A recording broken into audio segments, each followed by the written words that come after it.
Alright, Shalom.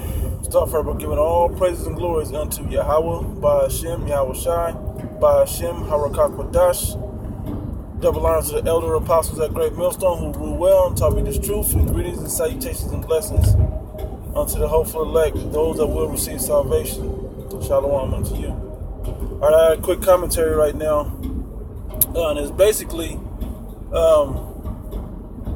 that a lot of you that call yourselves black, that call yourselves brown, that call yourselves African American, that call yourselves Mexican, Dominican, Puerto Rican, so on and so forth, man. A lot of you guys don't realize that Haitian, whatever else, a lot of you guys don't realize that you're actually brothers, man.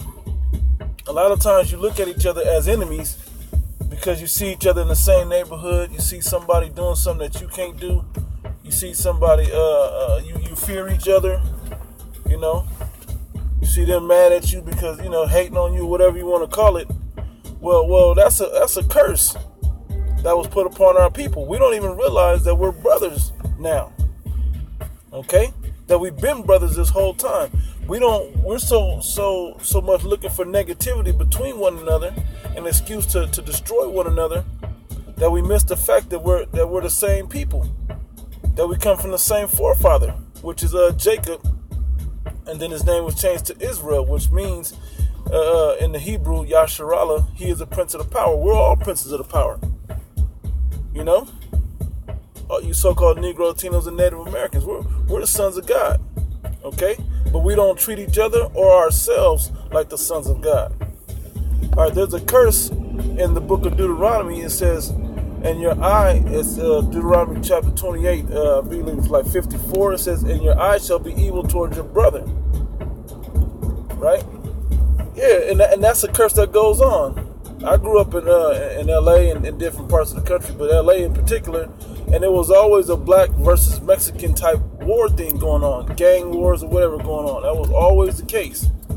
My whole time, the 90s, 2000s, you know, that was always going on.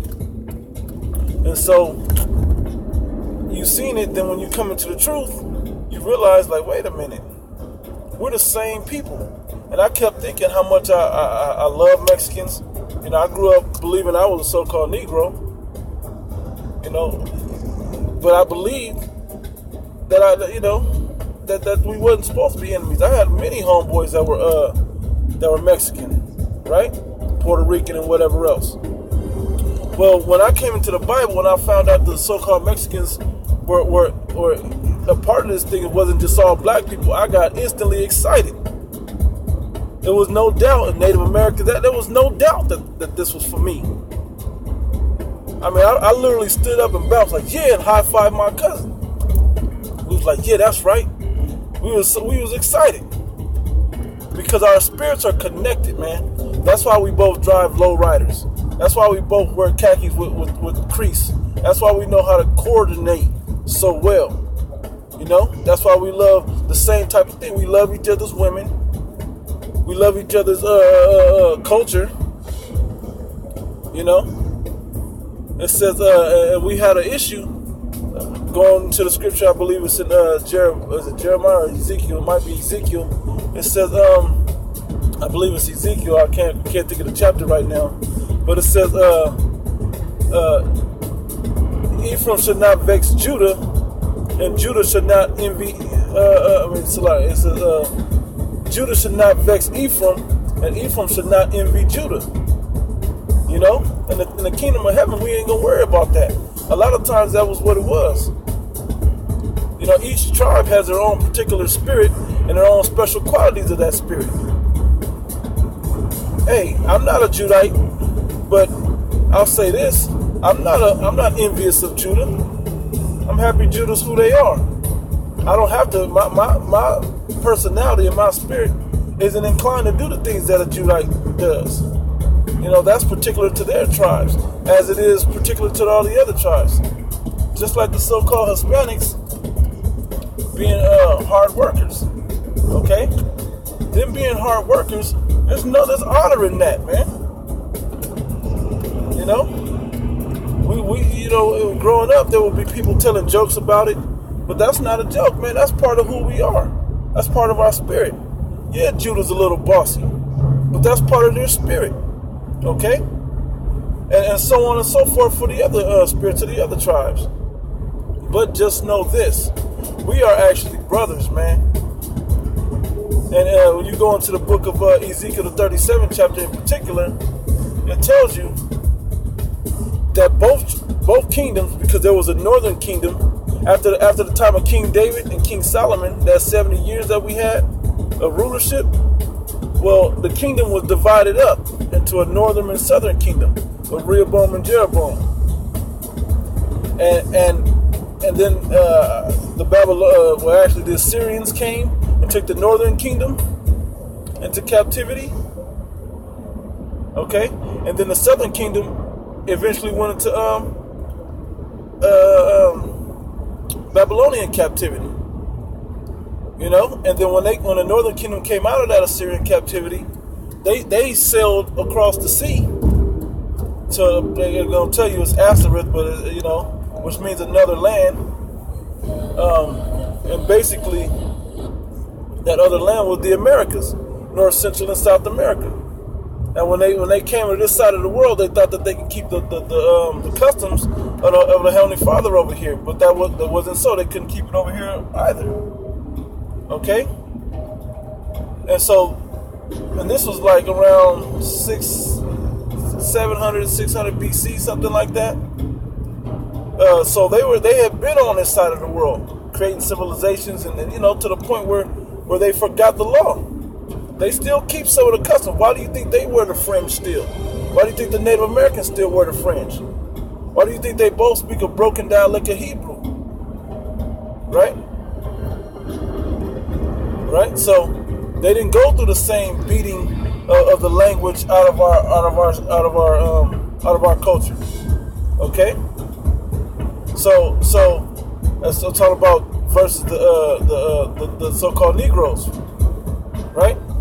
Well, when the southern kingdom went into the other captivities, whether it was Persians and the Medes, the Greek captivity and the Roman captivity, which those same Romans came over here to this side of the world in the rebirth during the Renaissance period and enslaved the northern kingdom as well. So there was no escape. We both went through the same captivities together in this time here. Okay? The same Christianity that took the so-called Negroes down, put them on slave ships and brought them over here to the Americas, and they got their backs whipped. It happened to you natives and Hispanics also. You know? But going back to the book of Ezekiel, the 37th chapter, we're right now not believing who we are. We're the dry bones. And then when you move further into the chapter, down in the chapter, it goes into talking about putting the two sticks together. Those two sticks represent the two kingdoms. Okay? The northern kingdom, which is the so-called Hispanics and natives, islanders, and you know, I'm talking, when I say islanders, I mean like the Puerto Ricans and so on and so forth, South Americans or whatever, right? And then the northern kingdom, the southern kingdom, with the so-called Negros, West Indians, and Haitians. All right? Well, when those two sticks come together, which is in this time now, when the two sticks come together, you can see beautiful camps coming together, man, like the LA camp, of course, New York, Chicago. There's camps all over the country that have both kingdoms within it, man. But I mean, you know, just for the aesthetics of it, the look of it, a lot of brothers aren't so-called Negroes that may have grown up or believe they were Negroes. Grew up Hispanic that didn't know that they were native, or deep down in their spirit they're really Judites or Negroes, you know. But that whole evil lie toward one another, that's not what our people's all about. And our real true enemy isn't each other. Our real true enemy are these other nations, man. Africans, Arabs, East Indians, and especially the so-called white men. These Samoans, Tongans, and Polynesians, the Japhites. Those people right there are a real true enemy. Okay? They don't want to see you come back together. They don't want to see you rule the planet Earth in righteousness. They don't want to see your time you get out of captivity. They happy with you being niggas and spics, you know. But the seals are open, man, and the spirit of Yahweh Shem Shai is out there, and it's starting to wake up you brothers, man. You know. So if you thinking that that's the case, that's not the case inside this thing. That the whole negativity one toward another. It's something wrong with your spirit if you're coming into this thing or hesitating to come into this thing because you don't think your brothers will accept you. We don't care if you're a confusion of face. We don't care if you're Hispanic. We don't care if you're Negro, Native, whatever, green. We don't give a shit. If you had a spirit of Yahweh Shem Shai within you, then you're an Israelite, and you believe in this truth. We believe in you, and it's our duty to help each other get salvation, so we can earn our own salvation. Okay?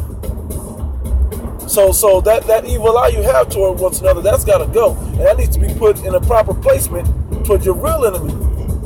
Those other nations, and particularly the so-called white men, the Edomites, according to the scripture, they're the wicked that the Bible speaks of. They're the ones that keep us divided and fighting against each other. They'll pump drugs into our neighboring neighborhoods, the barrio, instead of the projects or whatever, and then they'll let you drug deal to us, and then we'll get envious, and then we'll do something against you, or they'll do vice versa, right? Trying to keep tension between us. They'll start something up in the prisons to keep tension between us, because they know when the day that we all come together, and I don't mean all, I mean the elect come together.